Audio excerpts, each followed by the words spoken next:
साथियों, जब अर्थव्यवस्था तेजी से बढ़ती है तब देश गरीबी से तेजी से बाहर निकलता है।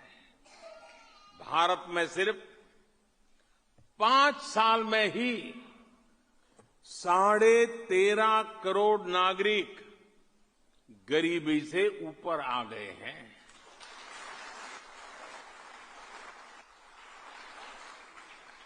भारत की इकोनॉमी का साइज बढ़ने के साथ ही हर भारतीय, हर परिवार की आय में भी बढ़ोतरी हो रही है और भारत के लोग ज्यादा कमा रहे हैं तो ज्यादा इन्वेस्ट भी कर रहे हैं। 10 साल पहले भारतीयों ने म्यूचुअल फंड में करीब 8 लाख करोड़ रुपए इन्वेस्ट कर रखा था।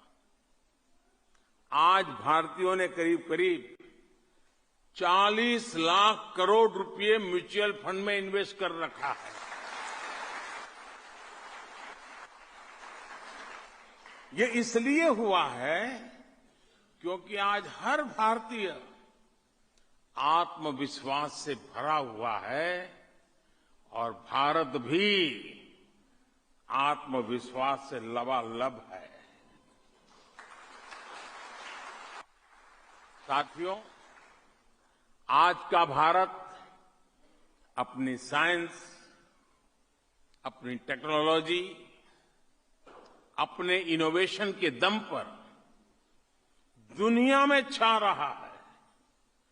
2014 के बाद से भारत में 25 लाख किलोमीटर, यह आंकड़ा जरा बड़ा लगेगा आपको, 25 लाख किलोमीटर ऑप्टिकल फाइबर बिछाया गया है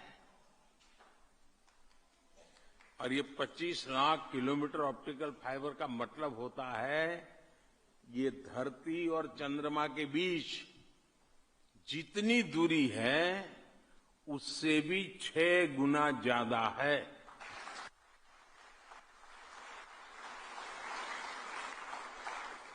भारत आज दुनिया का वो देश है जिसने रिकॉर्ड समय में 700 से ज्यादा जिलों में 5G सर्विस पहुंचाई है और ये 5G टेक्नोलॉजी हमने कहीं से उधारी नहीं ली, इंपोर्ट नहीं की है, बल्कि ये पूरी तरह से मेड इन इंडिया है।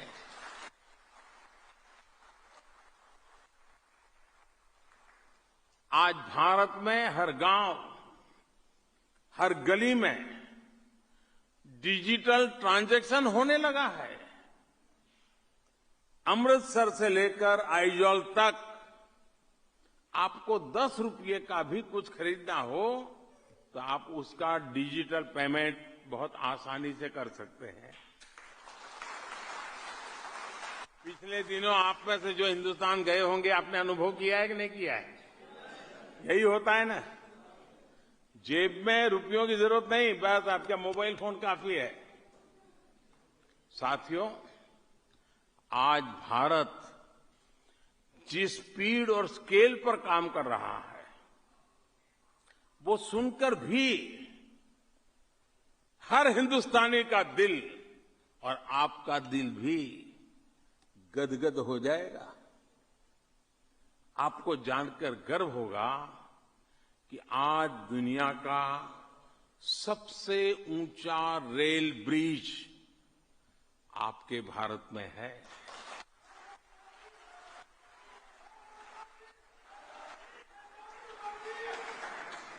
आज दुनिया की सबसे ऊंची मोटरेबल रोड आपके भारत में है। दुनिया का सबसे बड़ा क्रिकेट स्टेडियम आज भारत में है। दुनिया की सबसे ऊंची प्रतिमा आज भारत में है।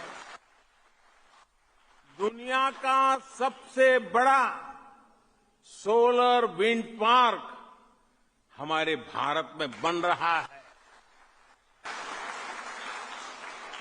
चंद्रमा आजकल हॉट टॉपिक है, इसलिए मैं एक और उदाहरण चंद्रमा से जोड़ते हुए दूंगा। पिछले 9 साल में भारत ने अपने गांवों में जितनी सड़कें बनाई है, मैं गांव की सड़कों की बात कर रहा हूं, गांव में जितनी सड़कें बनाई हैं वो धरती से चंद्रमा जितनी दूरी को कवर कर सकती है, इतनी लंबी गांव की सड़कें 9 साल में बनी हैं।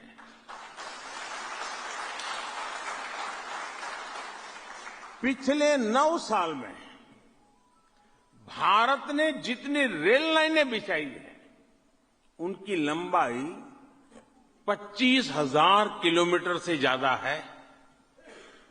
अब ये मैं 25,000 किलोमीटर बोलता हूं तो सिर्फ एक आंकड़ा जैसा लग सकता है कि चलो भाई 25,000 किलोमीटर हो गया होगा। आप ये समझिए कि इटली में, साउथ अफ्रीका में, यूक्रेन में, पोलैंड में, ब्रिटेन में जितना बड़ा रेल लाइनों का नेटवर्क है, उससे ज्यादा रेल लाइनें भारत ने पिछले 9 साल में बिछाई है।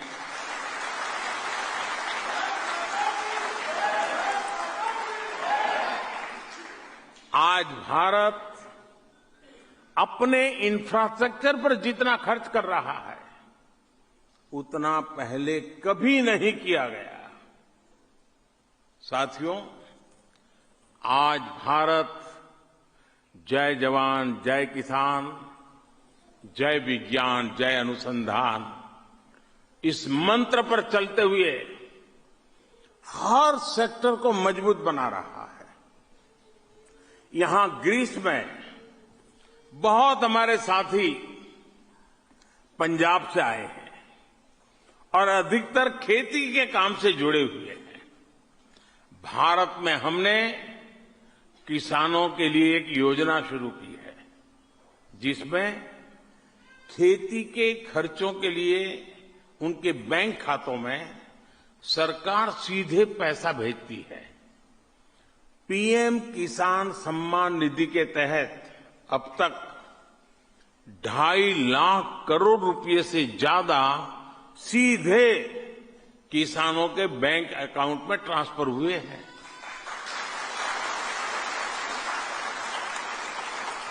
कुछ दिन पहले ही मैंने लाल किले से जो घोषणा की है, वो भी मैं आपके सामने फिर से एक बार कहना चाहता हूं। भारत अपने गांवों में रहने वाली बहनों को ड्रोन पायलट बनाने के लिए बहुत बड़ा अभियान शुरू करने जा रहा है।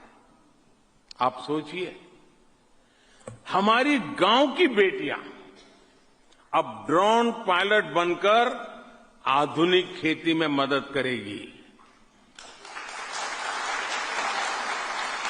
ड्रोन की मदद से खेत में दवा छिड़कना, एक जगह से दूसरी जगह तक जरूरी सामान पहुंचाना, ये सब उनके बाएं हाथ का खेल होने वाला है।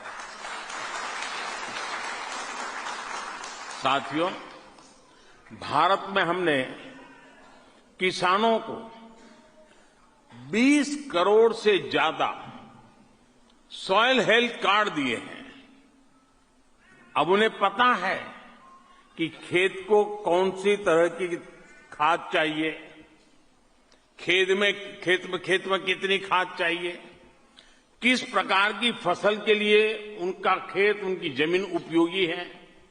इस वजह से अब वो कम जगह में ज्यादा पैदावार कर रहे हैं। भारत में बहुत बड़े पैमाने पर हमारे किसान भाई बहन नेचुरल फार्मिंग की तरफ भी बढ़ रहे हैं। सरकार ने एक और योजना शुरू की है, जिससे किसानों को बहुत मदद मिली है। ये है वन डिस्ट्रिक्ट वन प्रोडक्ट योजना। आपको भी पता है कि हर जिले की कुछ न कुछ खासियत होती है। जैसे कर्नाटका के कोडागु की कॉफी हो, अमृतसर का आचार और मुरब्बा हो, भीलवाड़े के मक्के के बने उत्पाद हो, फतेहगढ़ साहब, होशियारपुर, गुरदासपुर का गुड़ हो, निजामाबाद की हल्दी हो, हर जिले के किसी एक प्रोडक्ट पर फोकस करके हम उसका एक्सपोर्ट बढ़ा रहे हैं। यही है आज का भारत, जो नए लक्ष्यों के लिए नए तरीकों से काम कर रहा है। साथियों, ग्रीस तो वो जगह है जहां ओलंपिक का जन्म हुआ। खेलों के लिए ये पैशन भारत के युवाओं में भी लगातार बढ़ रहा है।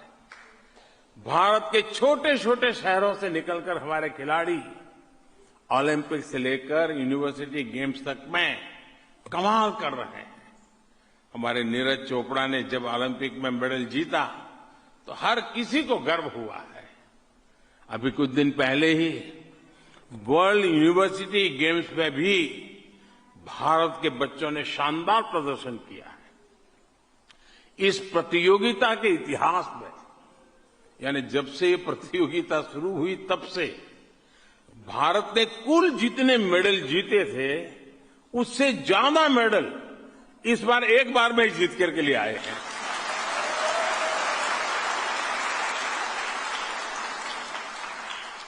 साथियों, आप ग्रीस में देखते रहे हैं कि कैसे यहां अपने कल्चर, अपनी पुरातन पहचान को संरक्षित किया जाता है।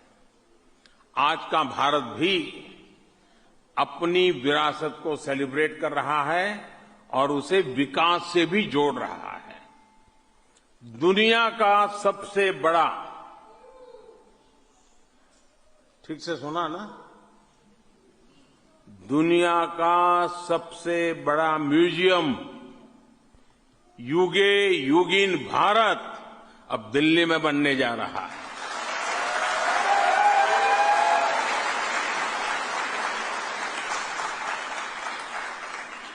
कुछ दिन पहले ही मुझे मध्य प्रदेश के सागर में संत रविदास स्मारक का भूमि पूजन करने का सौभाग्य मिला। संत रविदास की शिक्षाओं से जनमानस को प्रेरित करने वाला एक क्षेत्र 50,000 से ज्यादा गांवों से लाई गई मिट्टी, 300 नदियों से निकाली गई मिट्टी से ये बन रहा है। आप कल्पना कीजिए कितना बड़ा अभियान चला है। संत रविदास जी का जन्म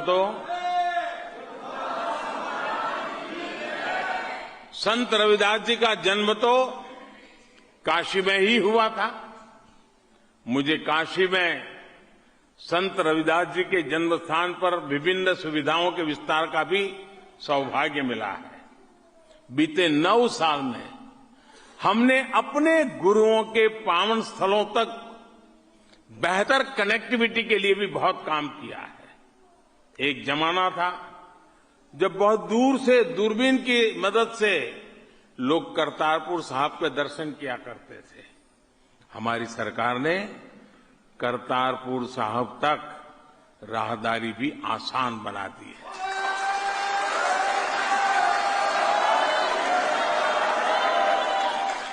गुरु नानक देव जी का 550वां प्रकाश पर्व हो, गुरु तेग बहादुर जी का 400वां प्रकाश पर्व हो, गुरु गोविंद सिंह जी का 350वां प्रकाश पर्व हो, ऐसे पुण्य अवसरों को विश्व भर में मनाने के लिए हमारी सरकार ने पूरी श्रद्धा से काम किया है।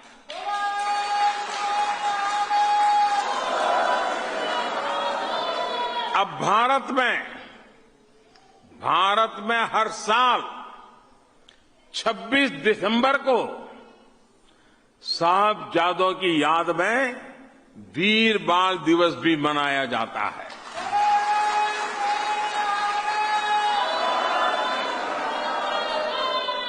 साथियों, भारत में फिजिकल, डिजिटल और कल्चरल कनेक्टिविटी का अमृतकाल शुरू हुआ है।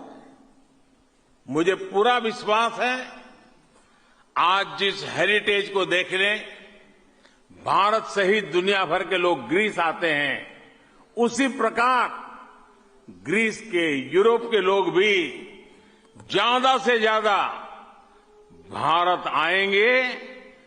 आप भी अपने कार्यकाल में वो दिन देखेंगे। लेकिन जैसे मैंने यहां आपको भारत की बात बताई है, वैसे ही आपको भी भारत की बात अपने ग्रीक दोस्तों को बतानी होगी। बताएंगे ना? भूल गए? यह भी मां भारती की बहुत बड़ी सेवा है। साथियों, आपके ग्रीक साथियों के लिए भारत में ऐतिहासिक स्थलों के अलावा भी देखने के लिए बहुत कुछ है।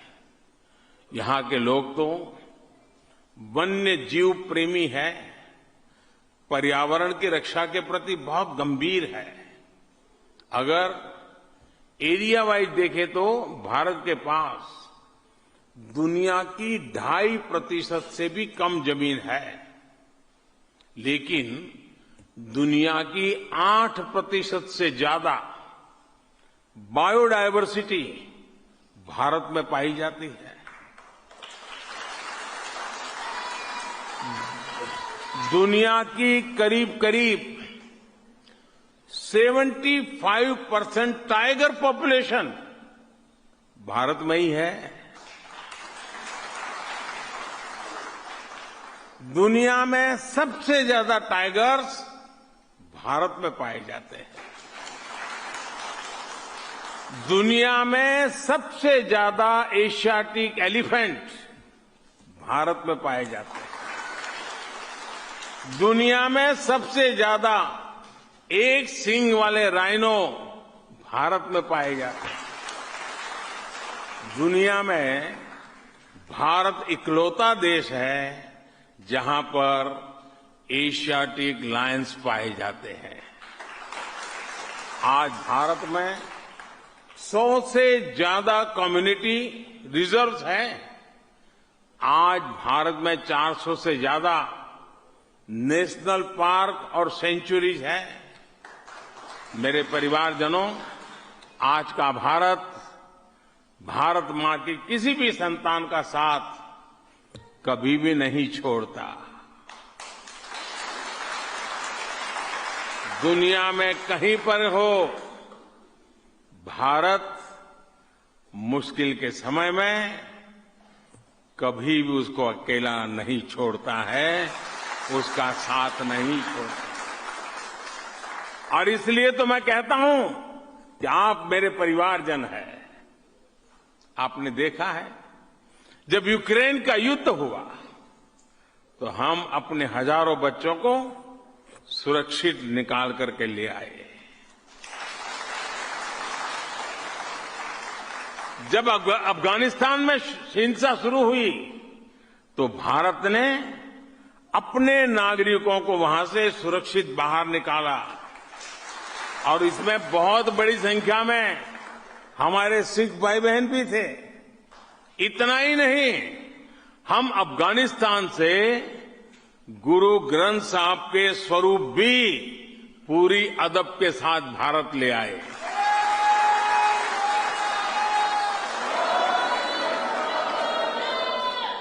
दुनिया भर में फैले भारत के मिशंस अब आपके लिए सरकारी दफ्तर नहीं बल्कि अपने घर की तरह हो रहे हैं। यहां ग्रीस में भी भारतीय मिशन आपकी सेवा के लिए 24 घंटे तत्पर है। जैसे जैसे भारत और ग्रीस के रिश्ते गहरे हो रहे हैं, वैसे वैसे ग्रीस आना जाना और सरल होगा। व्यापार कारोबार करना और अधिक सहज होगा। हम सभी को दोनों देशों के बीच के रिश्तों को मजबूती देने के लिए हर संभव प्रयास करने हैं। साथियों, इतनी बड़ी तादाद में यहां आपका आना हर भारतवासी के मन में भी एक संतोष के भाव को जगाता है। एक बार फिर मैं आप सभी परिश्रमी साथियों का अभिनंदन करता हूं। मुझे इतना प्यार देने के लिए मैं आप सबका आभार व्यक्त करता हूं। और मेरे साथ बोलिए, भारत माता की। दोनों हाथ ऊपर करके पूरी ताकत से बोलिए, हिंदुस्तान तक आवाज जानी चाहिए। भारत माता की, भारत माता की, भारत माता की। वंदे वंदे वंदे वंदे वंदे वंदे। बहुत बहुत धन्यवाद।